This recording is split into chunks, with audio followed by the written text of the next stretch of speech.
Kajabi versus StanStore. Both help creators sell online, but they solve very different daily problems. Kajabi is a full course platform. You build courses, host videos, run email marketing, funnels, landing pages, and memberships all in one place. It's basically a business website plus learning system combined.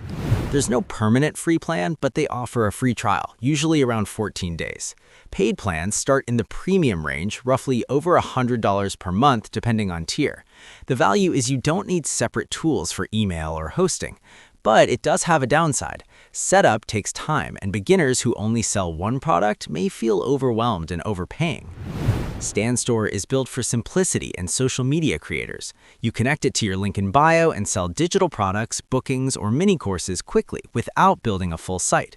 There's no free plan, but pricing is budget to mid-range monthly, much cheaper than Kajabi. You can realistically start selling in minutes. That said, there's a trade-off. It lacks deep website building, advanced automations, and complex course structures. They don't fully replace each other. Kajabi is a full online school and marketing system. StanStore is a fast checkout page for creators. So, simple rule, building a real education business, Kajabi fits. Selling quickly from social media, StanStore fits. Let me know which will you choose. Catch you in the next one.